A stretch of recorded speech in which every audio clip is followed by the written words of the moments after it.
So welcome everybody. Thank you for joining us for one of our last round of workshops during the summit. If you've been to any of the earlier sessions today, or even if you've not, if you've read anything about the summit, you'll know that we're looking at three of the very common and exciting opportunities for coaches that exist at the moment. And that's internal coaching, an independent coaching practice, or working as an associate coach. And we've tried to cover those three themes throughout the various presentations and workshops today. So thank you for joining us. I'm going to be introducing you to Adam, who is the founder of CVP Group, which is a training provider working in the internal coaching space, so working within organizations, bringing coaching to organizations and strengthening leadership. So we're very much focused on the internal coaching space in this workshop. And Adam and I connected a while ago, as obviously we're both very, very passionate about coaching and where it can reach, where it can make an impact. And as you probably know, if you're familiar with Animus, we focus very much on the transformative coaching. And so it's great to have Adam here that can talk to us a bit more about internal coaching and his journey and experience in that space. So I am going to hand over to Adam to start the workshop, and I will be available in the chat if you need anything from me during the session. Over to you, Adam. Thank you. Thank you. Thanks so much, Ruth. And welcome, everybody. Today, I'm going to be talking about executive presence, and there will be opportunities. It's not necessarily going to be there'll be opportunities to ask questions, but there's a couple of breakout rooms where we can gather some of the thoughts. But today, really, I'm going to talk to you about an accumulation of nearly 20 years of me working in leadership roles and working more recently in the coaching space. And what I'm sharing really is not only transformed the business that I own and have built, but also dozens of other businesses that we're working across. And I'm going to show you, I'm super excited to show you what I've distilled this down into today so that you can take away some key points and work on integrating some of the coaching practices and hybrid mentoring techniques that we've developed over the years and that we continue. So there's going to be a wide range of examples of people that we've worked and support and how they're using it. But just distilling this down into its simplest form. Oh, there we go. Might have to click. In addition to looking, at executive presence, at the heart of everything that we're looking at is how can we reclaim our time back and improve performance and self-awareness without endless hours of meetings? So within our organization, we're big believers in reducing workload, reducing meetings for meeting's sake, and just eliminating the waste so that you can move forward in a direction that's conducive to achieving the business goals. So we're going to discover how internal coaching can transform your team into proactive leaders by saving time, increasing productivity, and reducing reliance on external leaders for solutions. And this is a big one. Sort of reducing reliance on external leaders is something that we always get asked when we have our onboarding, which is, how do I get my team to proactively do things rather than coming to me and asking me how I can do things? And so I just want to take you back to my first day of work when I was 21, when I was at university. I finished and I came and I went into work with my dad's medical briefcase, like a suit and my dad's medical briefcase, because I thought that was the thing to do. And I still laugh about this. A lady called Caroline was my boss at the time, and she worked for another training provider. And she still jokes about it. My dad was a doctor at the time, and I came in. And the reason I tell this story is because it just shows how far things have shifted. So if you go back, that was 18 years ago. Everyone was still wearing suits. Some of people like me were still having briefcases. And it was just a very different work culture. And I moved in that job through various different roles. And what I really focused on as I started to move to manage 2 people and 5 people was, what is the secret to getting your team to be self-starters? And so this picture here was when I was 25 years old. And I had a team of 13 people, administrators, in a place called Daresbury in the Northwest. and I was managing these 13 administrators looking after £20 million worth of apprenticeship funding, one day receiving 300 plus emails, working 60 hours a week. And it just got too much. And I was like, something needs to change. But I thought, I've got this team of 13 people. So perhaps how can I delegate what I need to them? And so I started to try and learn the art of delegation, thinking that it would solve all my problems because I could just give everyone else all my problems. They would solve it and I could focus on the leadership part. But the reality is it actually made things worse. And so what we started to do was introduce through the work that we did at CVP internally and through external businesses, a way that people can take away coaching internally, which is slightly different in terms of dynamic to those externally. And so, for example, we have Rosa, who got a distinction recently with us and started to integrate coaching within her system for supporting induction programs, supporting her early years teachers, and increasing engagement with staff that were going to leave the business because of stress points through the coaching that she did, increasing engagement, improving all aspects of teaching. And so these are the thing that I'm showing you today is taken away from case studies and feedback that we've had from people working in schools, charities, all sorts of different departments about how they can improve their staff well-being. So you may be thinking, but I'm not a business leader. I don't manage people. I do external consultancy work. I know we've got a wide range of skills in here. So who can benefit from this session? And in reality, if you're a teacher, you're a manager, you're a consultant or a coach, you can benefit from what we're going through here in a number of ways. And primarily, people that have coaching qualifications but are employed in trying to get people to work together are really the key focus of this session, and hopefully you can take that away. So the fastest way to build internal leaders is by adopting an internal coaching framework. And this is what I'm going to run you through today. I'm going to run you through 3 different styles of leadership and coaching that you can use and vary your style in that are going to help you get results that enable you to grow your teams. And so all this for us is learned through a pathway of 12 months, and it's all been refined and iterated. Of course, I'm not going to be able to go through 12 months worth of training today, but I've taken the best part from an internal coaching perspective to share with you. And so I say the only way to get the balance that you need within your work is through your teams. And the only way to create self-sufficiency for your teams is through internal coaching.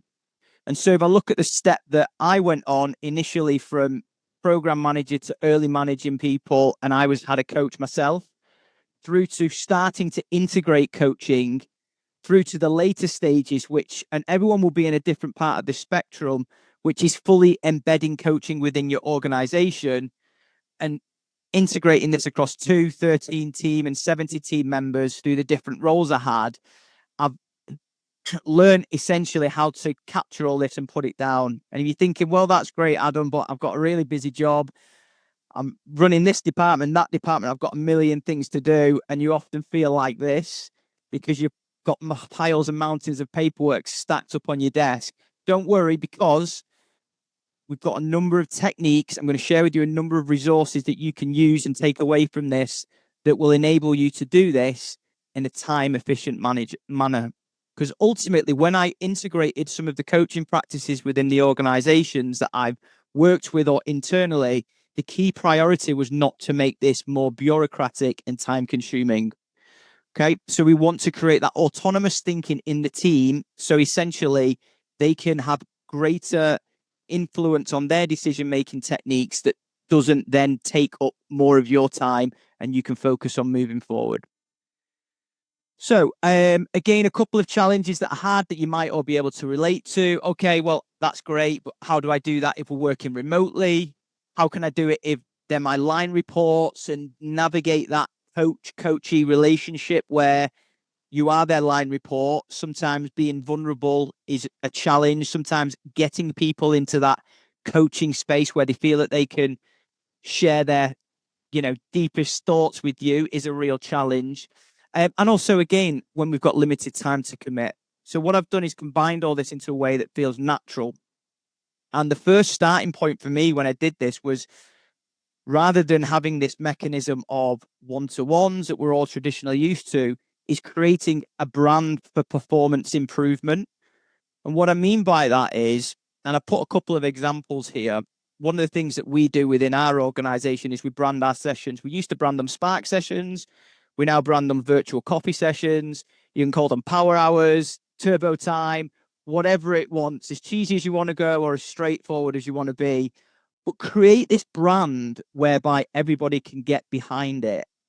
And then you can create your narrative around that brand. And I'm going to outline the steps so it's clear for you next around what that looks like. So think about if you've got, I certainly know if I'm going into a one-to-one with my manager, that it's going to feel very different between what I've tried to create, which is a Spark session, a virtual coffee, because it feels less formal and it feels less like that old Adam that was going in with that big briefcase talking about old style businesses when we're in this new modern world. So for those of you that are already coaching internally, great, you probably broke the back of it. For those of you that are looking to integrate coaching internally a little bit more, it's going to feel a little bit more awkward doing some of these things at first. And I guess everyone will be on a full spectrum of this. But if you stick with me, the end result works. Okay. And I'm going to share some results from a pilot program that we ran. Because when I first started to integrate this within the organization, one of the key things that I wanted to do was say, okay, well, let's test this out. What does this look like? And what are we trying to achieve? So there's some stats from the first couple of people that we ran the pilot program with.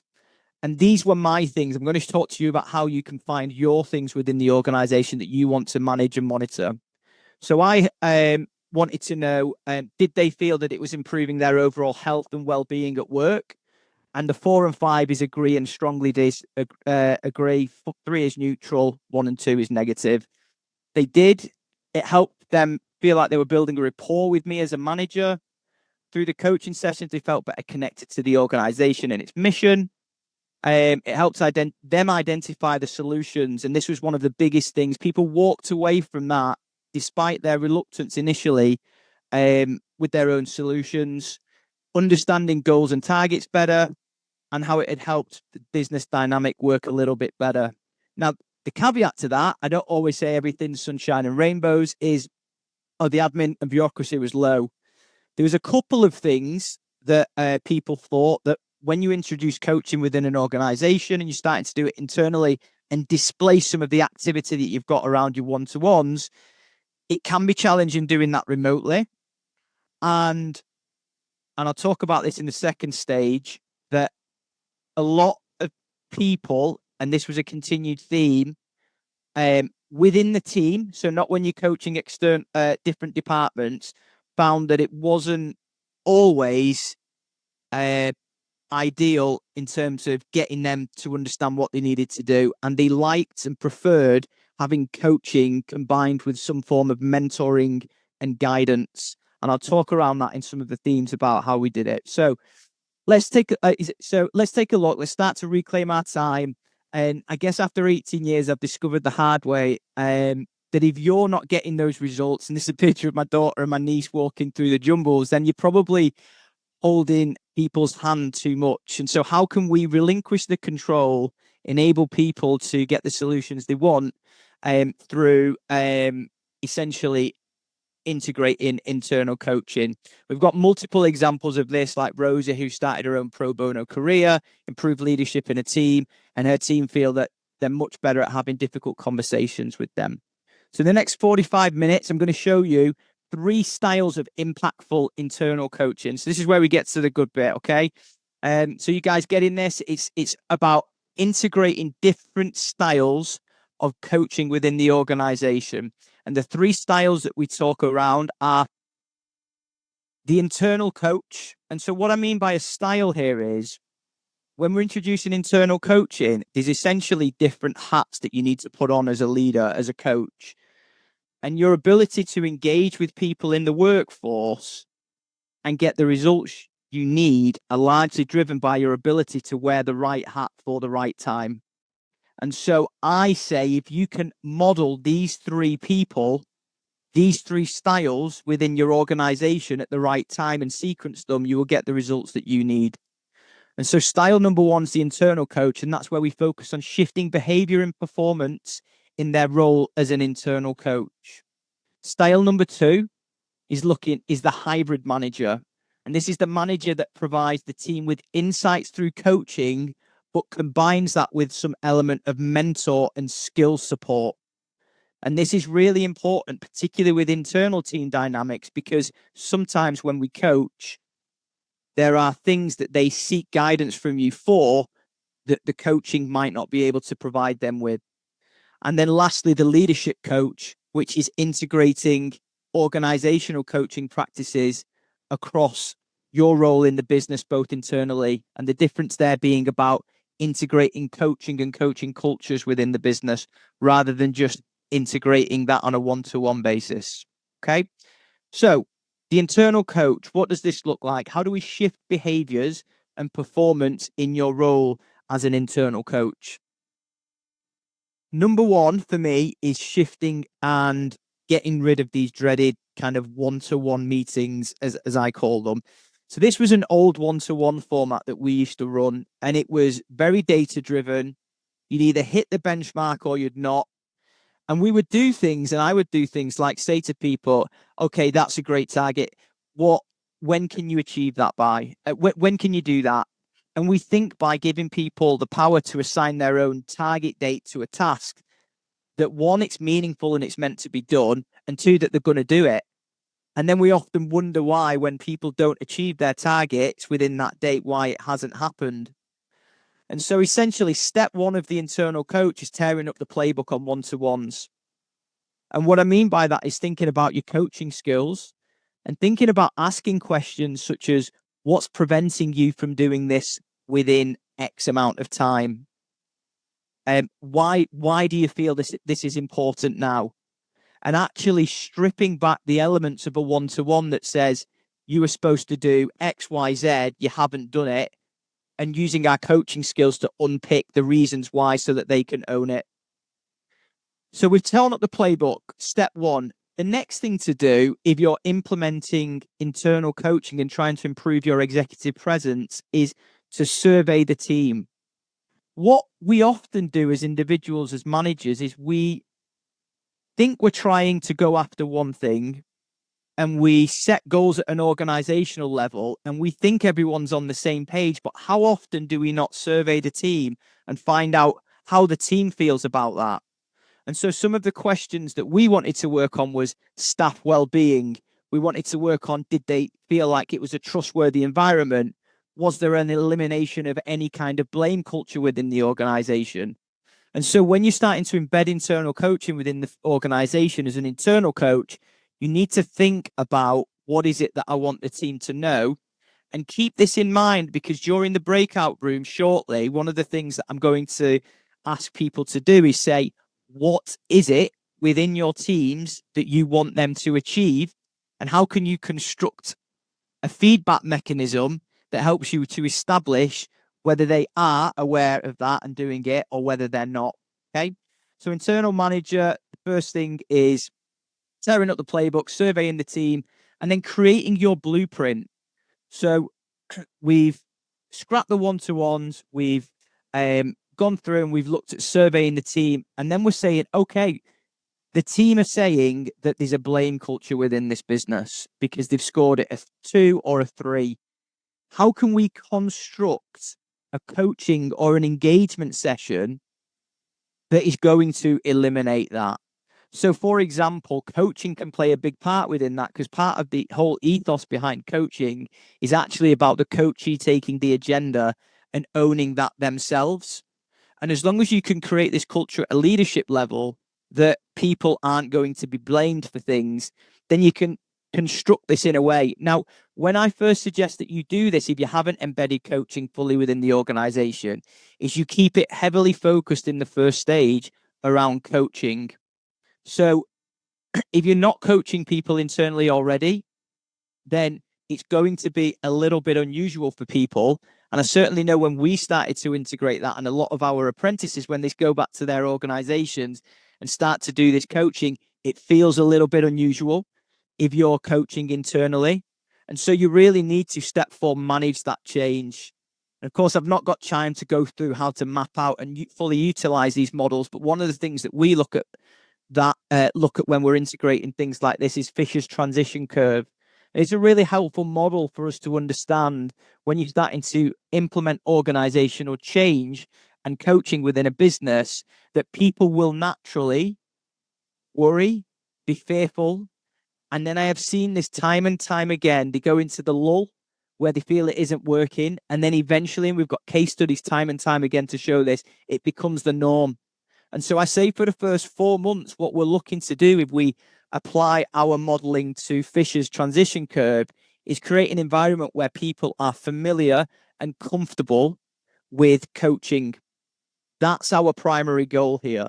And the reason that we're doing that is we're removing the old barriers, which is you've either done this or you've not achieved this through the KPIs, through to we're working on this together. It's your agenda. You're smart. You're creative. You can fix this. We just create this coaching mechanism that allows you to find the solution. Okay. And then step 5, and there's a couple of models here. There's Kirkpatrick's training evaluation model, or the SIP model, which is some of the models that we teach, that allow you to properly evaluate the feedback so that you can have meaningful feedback onto whether you're moving in the right direction based on the inputs that you measured at the beginning. Okay. And so some of the people that have gone away and just started to implement this first step, for example, Rebecca, one of our apprentices that went through, got a promotion and a new job and had feedback from her team. These aren't things that we've made up. These are people that submitted to us saying that they felt supported during the coaching session. That team felt that they were able to trial new targets and goals in the classroom, and the session enabled them to focus on their overall health and well-being. Okay. So again, who does this work for? Managers, senior leaders, teachers, HR professionals, all types of people. If you go away and you start to implement these people across any profession, it will work. And we know that we've done this because one of the people that has benefited from this is Jonathan. And I spoke to Jonathan. He's happy for me to share his story. Quite an introverted administrator within our business by his own admission. Doesn't talk a lot in his sessions, very data driven. And his experience from this was that he came away with ideas on improving systems and businesses. And I've seen this with my own eyes, that he struggled to identify on his own. And then, of course, once you use the feedback, I'll talk about stage 2. You then iterate the process after month 4, maybe month 5, month 6, into a format that can help you drive the business forward, drive performance forward. And for us, that was a coaching mentoring combination. And what's interesting about this, when you start to implement internal coaching in this format, you will learn more about your team in those sessions, pure coaching sessions. And it's not to say you can't do other department teams depending on the structure of your organization or how you're geared up, than you will have learned since you've known them. It's accelerated our understanding and relationships with people just by starting off and doing this pure coaching tenfold. So to recap, we're going to tear up the playbook. We're going to survey the team. We're going to sketch out the blueprint. We're going to manage that change carefully. And then we're going to collate feedback and see if we need to adjust our model. Okay.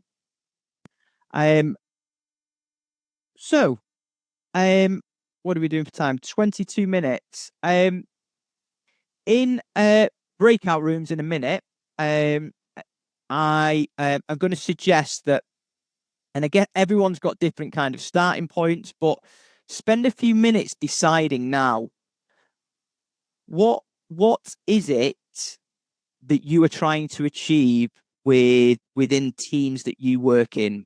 And it might be that one of the things that you do if you're an external coach is that you actually do coaching or group coaching for external organizations. You might have one-to-one clients. One of the things I'll say to you is this model kind of applies to all different kind of ranges of coaches.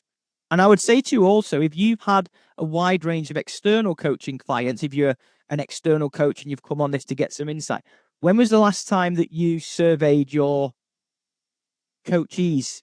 When was the last time that you got feedback from them and said, I'm trying to improve my own coaching practice.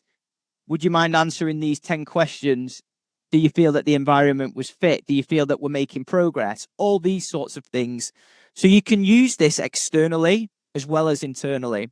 And some examples of the things that you might want to survey on the team is, do they feel that they trust the leadership? Do they understand the business challenges? Are they better equipped to solve solutions, or how well do they feel they are? Do they have a relationship? So design 1 to 3 questions that would help you understand what you're trying to get from your teams in 2025, okay, or the people that you work with, and then assign a question. So it might just be that we get 1 question. It might be that you get 2 questions, 3 questions.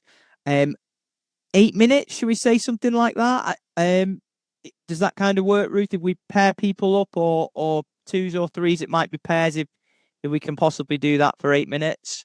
Yeah, I'll make them small groups. If you go into a break, if you're not able to go into a breakout, I know not everybody can join one, that's fine. And just stay here with us. If you go into a breakout room and find you're there by yourself, just come back and we can add you into another room. So let me do that now. And so we're going to do, let's make sure that you can come back whenever you want to. So we've got 8 minutes. And right, off we go. Yeah, please come back if you. By all means, take a picture of that if you like, so you know what kind of things you're going to go through and discuss. But really, we're looking to say, what is it that we're trying to achieve, and how can we phrase a question that's going to give us a tangible outcome on where we are within our teams or with our external clients. So before I open the rooms, does everybody understand what the question is that we're exploring in the breakouts? All good. Okay, brilliant. See you in a few minutes. Wonderful. Yeah, wonderful. Right. Well, welcome back. Hopefully you got some insights from that and starting to think about, actually, how can I establish what it is I'm trying to work on, and then go back to the teams to work out whether that is or isn't happening. And again, there's a number of different ways that you can do that in terms of gathering feedback. We're not going to have time to go into all of them today. So style number 1, really, when you're mirroring and you're starting to embed coaching culture, is to be the pure coach, that internal coach, to help shift behavior and performance in your role as an internal coach. So stage number 2, and I often say do these linearly when you're embedding coaching cultures and you're trying to improve that executive presence within the organization. The first part is the pure coaching part. And the second part really then is the hybrid manager, as I call it. So this is how do we provide our teams with greater insights and awareness through coaching? And I put brackets mentoring, because one of the things I was just discussing with Ruth there was that if you're coaching internally, and I will say more specifically, I found if you're coaching line reports, but still this may happen cross-departmentally, is people will say to you, and they'll come to you with a solution. They'll come to you with a question. They'll ask you, well, what do you think? Have you ever had that? Like, what do you think? And you're kind of like, well, I'm supposed to be coaching in line with ICF standards, and it's supposed to be your agenda. So how do we broach this? And how do we actually transition to a place? Because if you've done this correctly and you've done 4 months worth of coaching, you will have such a great insight into your team, the way that they work individually. And the reason that I came up with this was, actually, I was struggling a while back. I was doing business operations, HR, like the regulator, Ofsted, sales, marketing, you name it. And I was starting to feel overwhelmed. And I had an opportunity for someone to invest in the business. And so I sat down with my coach, who is actually an Animas trained transformational coach, called Adrian. And we spent an hour going through all our options. And I finally felt that I could breathe again. You ever get that when you've been coached and like the world just lifts from your shoulders and you're like, you can breathe again? That's like why I got into coaching. And so it's like, this is amazing. Like, people can see and breathe again, and see what they need to do. But I got to a point within this session where my coach asked me, who do you know that can help you with this? It was to do with some of the technical funding on a debt to equity exchange, and it was getting a little bit complicated. And the reality was, I didn't really know anyone that I could go to and ask. But here I was in this coaching session with my coach, who's giving me some non-directive coaching, who also was involved in mergers and acquisitions in the UAE and had spent 20 years working for venture capitalist firms and had a wealth of knowledge on this area. And so I said to him, well, you can help me. And so we had to kind of change this dynamic between, okay, we're engaged now, we're contracted to do coaching, but, you know, I've been with him such a long time, he wanted to help me. And so this really started to get me thinking about maybe when I'm coaching internally, I might have the knowledge that can help someone within my team, but how do I do this without breaching those or blurring those boundaries with coaching? And so when we talk about coaching, you know, your job as a coach is to understand three elements for effective coaching. Do they know where they are? You know, if you're sat in a taxi, do they know where they are? And do they know where they need to be?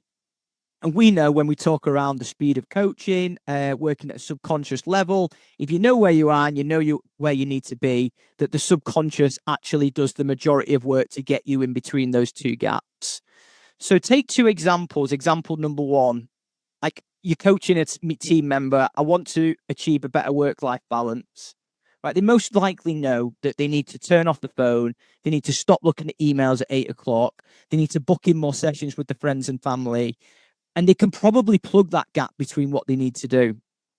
And then take scenario number two, which is, I want a pay rise and a promotion. Okay, great. I know where I am. I'm a manager. I know I want to be a director. You're their line manager or someone within the team.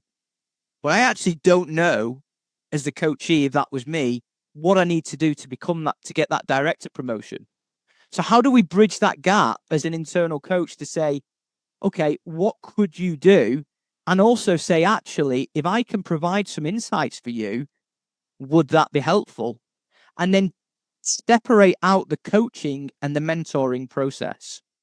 So, how do we do that? And I've come up with 4 steps that we can do to address that. So the first thing is, again, about rebalancing the power dynamic.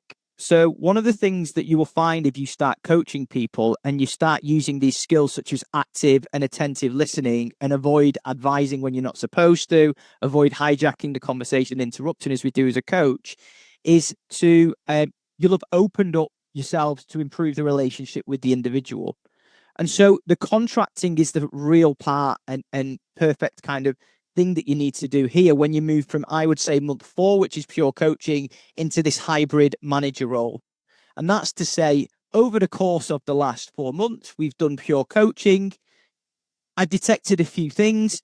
Would you be open to recontracting this engagement so that internally I can provide some of the mentoring and advice that you want to improve your knowledge, skills, and behavior? Now, if the response is, I don't think I need that, I think I've got everything covered, great, you're boxed off. But in most cases, what you're going to find is people are receptive to that. And so then you need to go forward and revise that blueprint that we talked about. And I give you my personal approach. So I now structure my sessions in this way. And part of the resources that I'll share later will give you access to the way that the resources that I use. And a typical session now, which we call virtual coffee session, looks like this. 10 minutes, what's going on in your world? 10 minutes, what's going on in my world and the business? What can I/the business help you with? Okay, and this is where the coaching part can come in. And then what is it that you're looking, once the coaching's taken place, what is it that you're looking to achieve next month? Okay, and once you've done that, you can then move into that next stage of support and say, okay, next month I want to achieve, if you're in sales, 20 deals. Okay. Do you feel like you know how to do that? Do you need some support? And you can move into the technical guidance and support.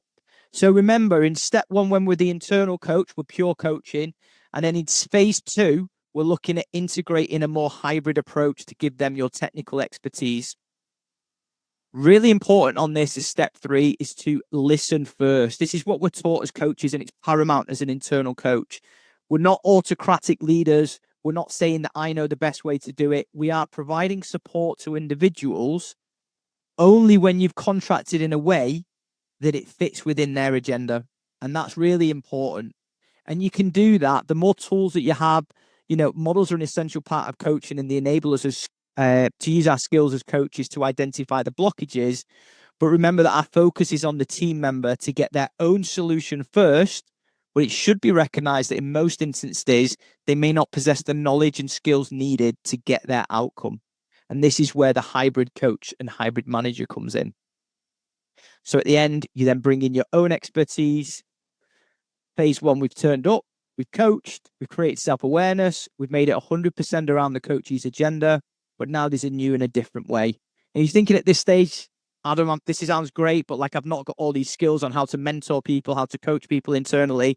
Then I'm going to share with you later on one of the skill scans that we use, that some of our apprentices that are on the call will have seen, that can identify, actually, I've got areas of weaknesses around this, this, and this, that mean that you can go and do some professional development about it.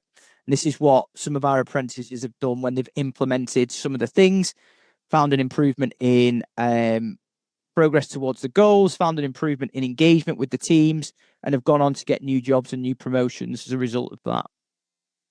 So if you're thinking at this stage, geez, Adam, that's a lot to learn.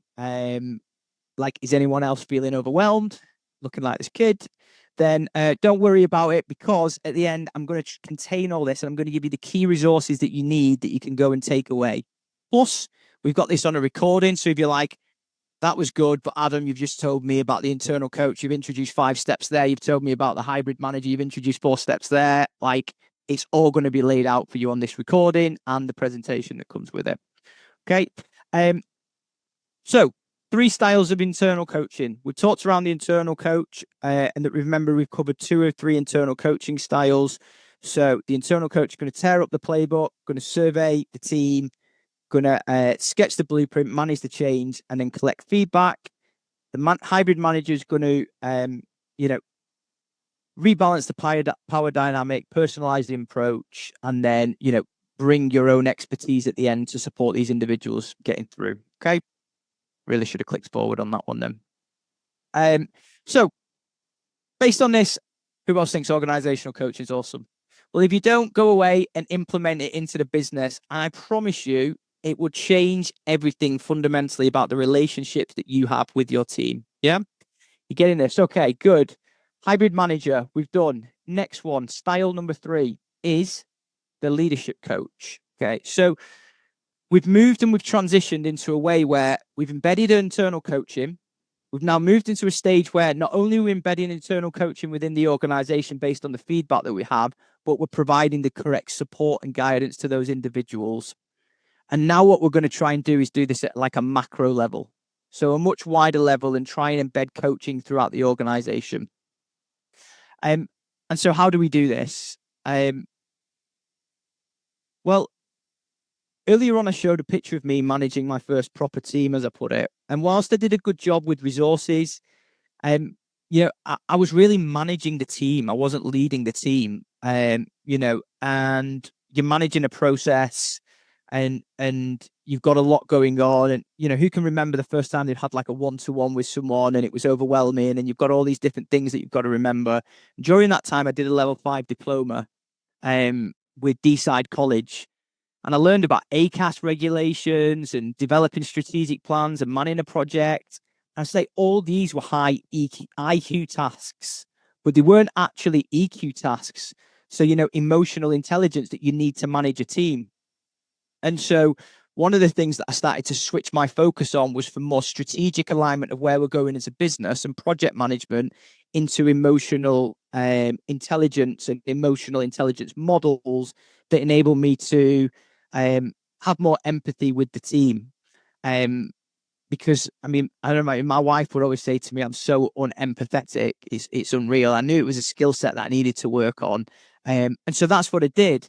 And remember the slides that we talked around the airport, the taxi, your job as a leader being to show up for everyone and get them from where they are now to where they need to be. Well, the dynamic here now is when you've got multiple people within the organization, you need to get them all moving in the same direction. But remember that they're going to be driving the car, to use an analogy, but you need to signpost them to where they're going. Okay. So what was happening for me, I was being the go-between between what people needed to happen and what people were doing. So I would say to people in the team, I would take the information, I'd relay it to other people, and I'd take the information from other people and relay it to others. And through some of the group coaching techniques that we've used, the goal was to facilitate collaboration between different team members. Remember, I talked around reclaiming your time, so that people aren't coming through you, they're going to each other and working collaboratively. Okay. So I'm going to go through 4 steps now in terms of how to embed leadership coaching that you can follow systematically to try and integrate leadership at a bigger level than you would do in the first 2 styles when I talked about on a one-to-one basis. The first one is the unconscious conscious competence matrix. And this is really pivotal in understanding everyone's different starting points. Okay. So has anyone seen the unconscious competence matrix before? Yeah, fab. So using this, one of the things that we want to look at is where do we feature within that, but also how can we use this for different members of our team? So quite often when we are getting people to collaborate and work together, they may start off in the unconscious incompetence section, which is where they don't know what they need to know. And this lends nicely back into the hybrid manager. If you can identify that someone doesn't know what they need to know, there's no amount of coaching in the world that is going to get them through that gap. So, for example, when you're studying for an accountancy qualification and you need to learn about tax, if you just don't know the tax code and the tax rules, coaching isn't going to help you. Non-directive coaching in that format. You need someone to show you, or at least give you the way to go and learn that. And that's the way I often think about this. So when you're carrying out these sessions and you're looking at your team dynamics here, what you need to look at is, where do these people sit on this scale? And again, we've not got time to go through the intricacies of how you move people through the cycle. This is some of the things that we'll teach on the program, but how can you move them along that journey to get them to a higher level of competence? And how can you do that collectively? Once you've done that, you use your coaching techniques to create a culture of trust, and you can do that collectively. So consider gaining skills through group coaching, as I mentioned. And remember, the goal is to get the taxis, as I said, moving in the right direction, not your job to drive them. So when we talk around group coaching and facilitating ideas, Sarah on this call is a member of our team and Jonathan is a member of our team. Rather than saying, Sarah, can you work with Jonathan on that?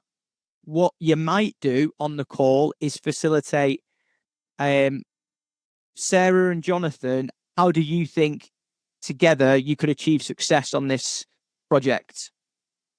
Okay. And then let them talk about it openly on the call. So what we often do as managers, as leaders, as coaches is say, okay, this is what I think you need to do, but you're facilitating those conversations between people using your coaching skills, okay? And then you're listening to what's coming up and perhaps guiding with the right questions. Once you start to embed that and you start to get people working together, you then need to look at your own styles, because different people in different businesses have different attitudes and cultures and behaviors. This is a model. This is one of my favorite coaching and leadership models, really. It's more a leadership model, but Hersey-Blanchard's leadership model that provides insights into directing your activity. So if, for example, people within the organization are not responding well or improving, you can use this model to adapt how you direct and support behavior. So for those of you that haven't seen this model before, it works fundamentally on 2 premises, which is that people's ability and willingness determines how you as a manager should support and direct behavior. So I can have low support, low directiveness, or I can have high support, high directiveness, or I can have, high directiveness, low support, or a combination of any of those. So one of the things that you'll find is, if you can place people correctly on the matrix, the unconscious competence matrix, and then say, okay, are they willing? Are they able? This is how I'm going to support them or direct them. You'll be able to move them across that matrix to a higher level of competence. So you can then say, I need to direct more, I need to support more, I need to direct less and support more. And so this is a really interesting model that we can use to try and integrate coaching across an organization, but across different people within the organization. Remember, it's not going to be the same for everyone. This is one of the key differentiators. Okay. And then lastly, we need to manage the conflict. So this is Thomas Kilmann's model. And remember that if you're encouraging others to work together, you're going to get more conflict. So one of the inevitable parts of actually getting people to collaborate more is that you're going to get more conflict. But if you've done this right, this is going to happen. This is normal. We've experienced it time and time again, and some of our case studies have said that this has happened. But this conflict management model is based on assertiveness and cooperation, and explains 5 different ways of handling that. So, should you avoid, accommodate, compromise, compete, and collaborate? And your level of assertiveness or cooperation determines which of those tactics you should take. Okay. So, this is something that we've practiced time and time again, but I'm just giving you the models today. If you want to go away and do some reading because you've not seen any of those models around that, then that's going to be the best thing for you to do. And if you want further information, again, obviously we can follow up on that. So, internal coach, hybrid coaching, and the leadership coach. 5 steps, 4 steps, 4 steps to fully embedding coaching within your organization. Now, I know that's a lot to take in. It's 3 different styles of coaching. It's 13 different steps that you need to follow. So if you weren't feeling like that just then, you're probably feeling like that just now. But I'm going to share all this with you. I'm going to share all the resources so you can go away, pick pieces off that you want and see how you get on from those different elements. Okay. So 3 different styles, 3 different ways to fully embed. And I would say if you're doing this effectively, to embed the full cycle, give yourself 12 months. So if you're like, we're already quite far on with coaching within this organization, within this project, within this team, pick it up where you feel it's appropriate. But if you're starting from scratch and you're like, actually, over a course of the next 12 months, I want to embed this, then start with style 1, introduce coaching, move to your hybrid approach, and then start to use some of the models to embed that at an organizational wide level. Okie dokes. These are all the steps that we're going to follow through to try and fully embed coaching. I'm just thinking from a time perspective, there was an opportunity to go to a kind of breakout room and use some of these things. But I think what I'm better placed doing now, perhaps, is going through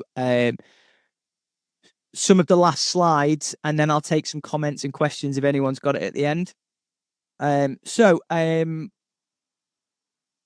Drew was a prime example of one of our people that's fully embedded this within the organization and has started to integrate this within the business. So the reason that I highlight Drew is because why they accelerated their coaching process. Some of you may relate to this. If you're an individual within an organization or working external to an organization, it can be really challenging to embed coaching cultures as a one person, depending on the size of the organization. Peridot, as an example, had 3 people that originally went onto this program, senior leaders. They actually had the managing director on originally, but he decided he couldn't commit the time. And then they had another member. And because they had 4 people that were in senior leadership roles undertaking the coaching, the rate at which they integrated coaching throughout the organization was tenfold. It really was. And so if you're in an organization and you're thinking, I'm fighting this battle on my own, I know we're going to win, but I know coaching's amazing and we can really make things happen. Find yourself a buddy, find yourself a partner, find yourself something that can champion your cause and work with them and getting other people into that coaching mindset. And it will just transform the speed at which you can accelerate the process. Okay. So, why did we even build this program? Why are we doing these things? Look, Yasmin's my sister, who is a director of education at CVP, also an Animas trained coach, has we've gone from this place where a time where working in places with toxic environments with people now is no longer the norm. And I'll reference back Frederick Taylor's scientific management theory, which is the industrialization of workers. And Frederick Taylor said that workers were in place to produce inputs and produce outputs for business owners and managers. And the world has just shifted on so much from this. I think it's amazing to have so many people on here and actually start embedding these things. But the more that we can embed these within cultures, within organizations, the better places are going to be to work. So let me ask you a question. If I could find a way for you to get all the skills you needed and all the models you needed today, would you do it? Would it be something that you're interested in? And there's such a wide range of skills on this on this call and people at different levels. Some people I see, we've got some apprentices in that are already here that are starting to implement some of these. But it used to be hard. It used to be expensive. So you've got three choices here. You can leave this session with doing nothing and just take a leap of faith that everything's going to get better, which is 100% risk-free. Or you can access the pool of resources that I'm going to share with you, and you can start embedding some of those. Or for those of you that want to take it a little bit further, you can book in with the team for a support and a discovery call to find out actually how you can integrate this within your organization. Okay. So here's some of the people that we've worked with that have started to integrate some of those things. So with your permission, I've got an offer for people today that are interested in taking this to the next step. So what you'll get if you just want access to the resources today is I've got an organizational health check, a blueprint template that we've used to design your own coaching sessions, a reflective toolkit, the virtual copy template that we use, and access to our newsletter. For anyone that's working in these kind of roles, feel free to download that. I'll give you the link in a minute. The link should have been there, really. Yeah. So if you go to adamariff.com/coaching, you'll be able to download all those resources. And I'll put the slide up at the end. For those of you that are looking to actually get a little bit more, you can access a one-to-one meeting with Sarah. So if you go to cvpgroup.co.uk/apply, and you actually think Kirkpatrick model's good, the Hersey-Blanchard model good, all these leadership models work, but I actually want to know how to embed them and use them more within the organization, then again, we've got full access to take you through the full training program, where you're going to get coaching observations, access to the coaching community, masterclasses. You'll get an accredited certification and access to all the resources. So if you look at all those different things, the masterclasses, the training, and what else you need. In addition to that, if you do feel like during the course, you've got access to the personal development and well-being that we do for coaches, where we do health and fitness month, transcendental meditation, imposter syndrome, gender pay gap, all these different things. So just for the people on the call, if you're actually interested in that, the cost of the price of the program's gone up. But if you want to join and book in today with Sarah, we're going to waive the £250 fee that started from the 1st of November. So you'll get access to it for fully funded for no additional cost for anyone. So we've got 4 spaces for January and 6 for March for those that are interested. And the next group then after that is in September. So hopefully I provided you with some insights today into the world of organizational coaching, the different steps that you need to follow and how you actually start to embed those in a way that they feel organic and also work at an individual one-to-one level, but also at a company-wide level. And I'll just pass to the floor now, really, to say, if anyone's got any questions, feel free to fire them across. But other than that, we'll wrap up. Thank you very much, everyone. Thank you so much, Adam. So I think if we've got questions, you can probably just dive in. There is a raise your hand icon, but I think we're all right if people just want to dive in with questions. We won't mind if we accidentally interrupt each other when we do that. Anyone with a question for Adam? We're good. Fab. I thought I saw a question coming up then, but I don't sure. You can post it in the chat or feel free to just dive in and ask your question.